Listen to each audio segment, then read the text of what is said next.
everyone, and welcome to our Act Like a Man podcast. And I am with my good friend, Mr. Marvin Germo, best-selling author ng napakaraming books. Ilan na ba books mo? 4, 5 na? 5, pero I stopped na mga 4 years na yata ako wala rin nasulat. I stopped 2017. So, yun, madami ng, I don't know, na busy din eh.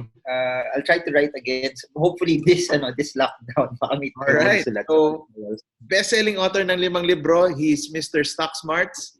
Isa sa mga pinaka-sought-after advisor pagdating sa money management, sa stock market, and investing. And personally, me and my family have learned so much from Mr. Marvin Germo. Yung mga libro niya, nabasa na namin. Yung panganay ko, nagbasa na ng libro ni Marvin doing stock market at the age of 11 years old. Nag-start yung daughter ko, no? Nung binasa niya yung libro. So, kumita na siya ng malaki, no? Because of your book. Thank you. And of course, ang ninong ng bunso ko, Marvin. So, thank you for joining us. Alam ko, quarantine ngayon. Wala tayong magawa masyado. And all of us are stuck in our homes, hopefully enjoying time with our family. And so we're here today because we want to learn from you and want to see your perspective about some of the things, no, with the crisis that's happening. Kamusta ka dyan? Okay naman. I've been, since, I don't know, halos buong month din naman, I wasn't going out as much already. So, a lot of things were canceled, pati mga trips. Also, pati Valentine namin, we were supposed to have Valentine out. Tapos yun, sakto na lockdown yung Taiwan nung time na yun. Wala, cancel. Sa Taiwan kayo? Cancel din yung flights nun. So, pretty much, no, unlike this time last year, sobrang busy nung ngayon. I think I've only been out three times also, and most of the time, nasa bahay lang ako most of the time. Mm-hmm. Alright, so wala kang mga talks ngayon, wala kang mga seminars ngayon? Not so much na.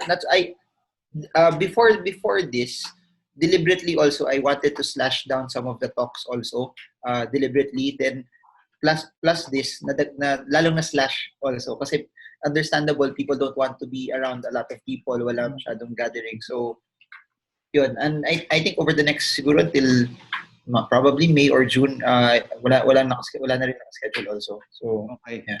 So, I think, Marvin, this is a common scenario now, no? Maraming nawalan ng trabaho. Maraming they have to cut some of the things that would help them earn income. And I think you're one of them. And even ako, no, bilang pastor, hirap din kami mag-church ngayon, no, because of the mass gatherings that happen. And pero pag napansin ko, no, ikaw medyo relax ka lang ngayon. Parang ganyan pa rin yung smile mo. Parang hindi ka mo problema. Ano bang may secret ka ba?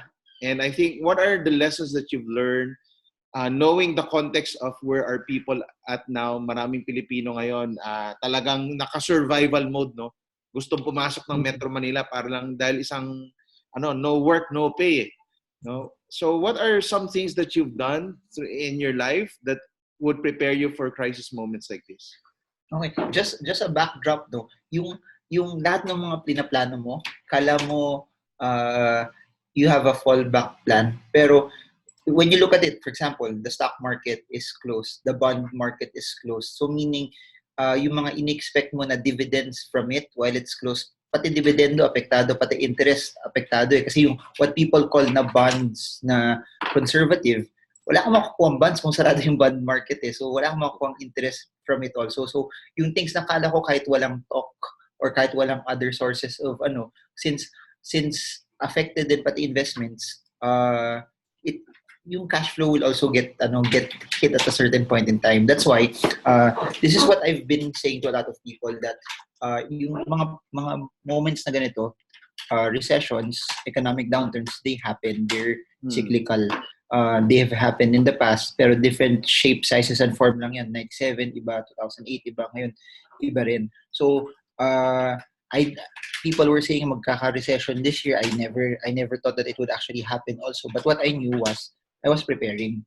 I was already preparing. I was preparing in cash. Even before the crash happened, I was already cash heavy. Not because I knew that there was a recession, But cash is always options. So option cash for I split it in different options. Meron ako emergency fund, which cash for emergencies na kung nyari, during this time, pumutok ulit yung taal, emergency yun, may gagamitin ako. Or pag may magkasakit, emergency fund yun.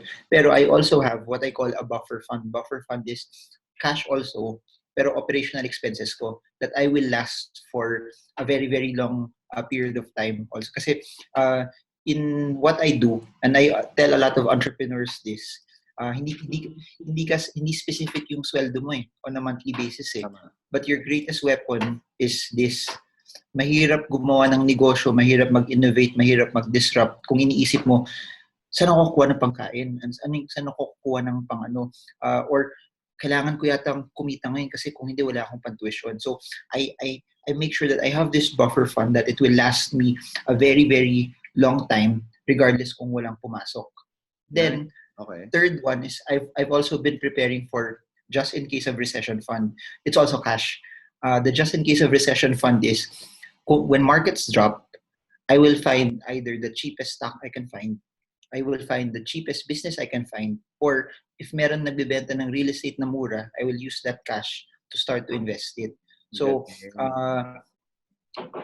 it's sad that things like this happen. We don't want people to lose their jobs. We don't want people not to earn. Pero since it's a cycle, what I've been doing was I've been preparing lang, and preparation time is never wasted time. You always prepare when there's plenty, so that when there's lack, dun ka gumagastos naman. Baliktad. I learned this from si Dodong, ganun din technique niya when we were talking. Sabi niya, pag magandang economy, dun ako nagso-store. Tapos pag pangit na, dun naman ako namimili kasi ang dami ko mabibili na sale. So yun din. Sinong Dodong yan? Sinong Dodong? Bisaya mo Si Dodong. Si Dodong from si Sir Dodong Kakanando. Dodong Kakanando. Yes.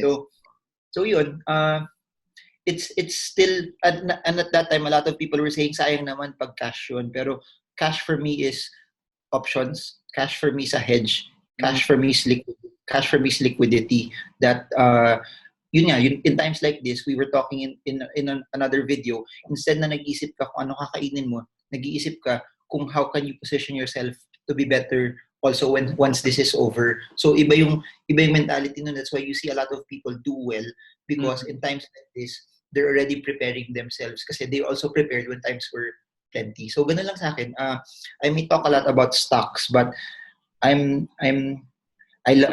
love parang being responsible. I love to put a certain portion na may cash din ako on a regular basis. So, hindi ka lang lahat stocks. Marunong ka rin sa iba. pero nung time na yun, even before the crash, ganito ginagawa ko. Siyempre, you're investing in the market, you're investing in stocks. As you, habang nag-invest ka doon, may iba ka pang sources. So I realized that since the market was very, very high for a very, very long time already, dati, if you earn this, dati ito lalagay mo sa market. Ngayon, naglalagay ka pa rin, pero mas nagtatabi ka pa rin ng cash also. So you still invest, pero you still put in cash as a source for you na tulad ng ganito. You have something, and hindi lang din yun. Cash is also important so that in times like this, kung may nangangailangan, ikaw pa yung pwedeng tumulong. Na pag may nangangailangan, ikaw yung may extra na delata na, oy, sige, ito na lang, sa'yo na tong century tuna na to. Ganun. Bigay ko address ko So yung Marvin, para kang Chinese, no? Yung daddy ko kasi ganun din. Lagi niya sinasabi, cash is king. Dapat laging may cash kang reserve. No, wag kang umasa lang sa credit or sa yung stock market sarado ngayon, no? So hindi mo ma-withdraw yung pera mo. This is something that people have never expected. Yung mga nag-invest older than me pa, more than 20, 30 years na nag-invest, never nila nakita yung stock market na sarado. And this is something that people never projected na pwedeng mangyari kasi the stock market is liquid kahit bagsak yan, kahit talo ka, pwede mo tanggalin. Ngayon sarado. May mutual fund ka, may ETF ka, may bonds ka, may stocks ka, lahat yun hindi mo matatanggal. So, yun. Yeah. At saka yung share mo kanina, no, na I think yung in moments of crisis, I think there's a Chinese proverb that says that in moments of crisis, some people see this as an opportunity. No? So these are good opportunity for us to think through life, think through our strategies. Pagkabalik na ng market, pagka na-normalize everything, pag natapos na tong virus, we'll come out stronger because we've learned how to take crisis moments like this and see this as an opportunity. No? And I see that in you with the stories that you shared to us. And three tips now. So aside from cash, is yun din, they can use this time already to find, since there's a lot of free time, they can find a lot of things that pwede nilang gawin for them to be productive also. That's why I've been making these videos because ayoko rin maging idle eh. I'm never a person that pero mas napadaming Call of Duty ko the past few days, pero above and beyond playing more games also, I want something that's challenging. I want to do something that's hard. Hindi naman hard, pero I want to do something na at least gagana rin yung utak mo pa rin. So yun din yung suggestion ko yung kung hindi ka nakapagtabi ng cash prior to this, wala na tayong magagawa dun eh, pero may magagawa ka sa kung ano yung meron ngayon. So if you think kulang yung cash, I would try to find ways on how I could possibly earn still online. Ang dami pang paraan na pwedeng gawin eh. They can sell their services Upwork. They can be an editor, they could be a graphic artist, they could be an outsourced HR person, outsourced accountant. They can do so many things gamit yung internet. So if you were not able to prepare and set aside cash, they can use this time on ways to make cash at this very moment. Because I really believe there's so much opportunity. Kahit in the midst of crisis, there's opportunity that people can use also to also pivot. Yun lang, they really have to take the time to do it, because if it was so easy, then everyone would be super okay din. Pero hindi eh. Kailangan din talaga nila to take the time to really work for it also. So dito mo makikita sino aangat sa sino mag-ano lang na parang wala, talagang ganito ng buhay.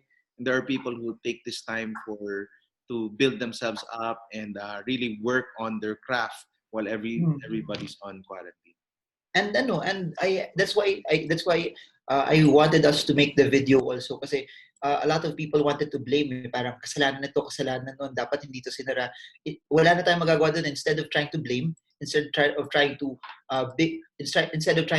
do things that you cannot control, focus on the things that you can control.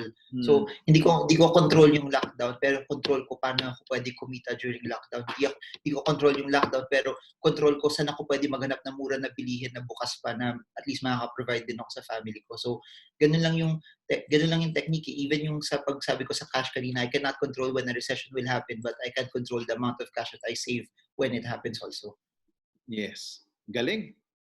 So, prepared ka for moments of crisis, no? And I think this is something that yung mga viewers natin need to understand. No, yung preparation during times of crisis, kundi before even crisis happens, no? And I think the truth of life, no, is that crisis will always happen. There's always crisis that happens. Crisis is but normal. Crisis also ends. So it's the people who are prepared that actually are more calm and peaceful in the midst of the crisis. No? And thank you so much, Marvin, sa pinapakita mong attitude and spirit. No? Mas kailangan namin ng ganitong attitude and spirit. Anong encouragement mo sa mga nanonood sa atin ngayon? Nagpapanik na at natatakot. This is what my pastors always tell me, in times of crisis, that's where Christ is. And if you think that what I'm feeling is something also that nanggaling lang sa akin, hindi rin naman yun eh. Because I know that my source, my provision, hindi galing sa gano'n ako galing mag-ipon, pero my source and my provision dahil kilala ko kung sino yung provider ko, na the Bible says that my God shall supply all my needs according to His riches and glory. Yung very, very important na word nun sa akin is yung needs ko is provided by Him, by His glory, galing sa Kanya, hindi galing sa gaano ako kagaling mag-ipon, hindi galing sa gaano ako kagaling magdiskarte, gaano ako kagaling magtrabaho, pero it's about Him and how He has provided. Ginawa ko lang naman, I just acted on wisdom, na siya rin naman nagbigay ng wisdom nun sa akin. So, for those who are not able to prepare, I guess they just have to know that, in times of crisis, that's where Christ is, na hindi ka iwanan ni God, na even if you think you're down and out, He will never leave you. You'll always be in the palm of his hand, and that's what will give you the wisdom to be able to pivot also on times like this. True. So Yeah. So hopefully sa lahat ng nanonood, this might be a wake-up call for you. A wake-up call to get serious with the Lord. Pangalawa, wake-up call na mag-prepare for moments of crisis, not during crisis time, but before even crisis hits. I think this is our responsibility bilang mga lalaki, no? Lalo ng mga tatay, the fathers of the house, that we should be preparing for our wife, our kids, para meron po silang semblance of life pa rin. Kahit na nagpapanik na lahat, kalmado lang ang pamilya, no? Because you prepared well and that you've been faithful in the small things that was given to you. In times of plenty or in positive cash flow, nakapag-set aside ka, just like Marvin. And just thank you so much sa nuggets of truth na shinare mo sa amin ngayon. No? Dami ko natutunan din. How can they follow you, Marvin? Marvin Germo, YouTube. Parang awa nyo na please. Hindi ako gwapo kaya walang nagsusubscribe sa akin. Hirap na hirap ako sa YouTube. Kaya nga feeling ko gusto ko mag-podcast na lang kasi hindi kita mukha ko. But YouTube na lang, Marvin Germo. Eh ano ka naman eh, mayaman ka naman. So they will follow you. That's Randall Johnson. So thank you so much, Marvin. Thank you for taking time to be with us today. God bless you, Marvin. Right? Thank Please you, follow my friend sa YouTube, sa Instagram, saka sa Facebook. Also, if this video has blessed you, if this has helped you, if this has disturbed you, please subscribe to our channel, Act Like a Man. Also follow us on Facebook and Instagram. We'll send you the link below. God bless you, everyone, and stay safe and be strong. God bless. Bye.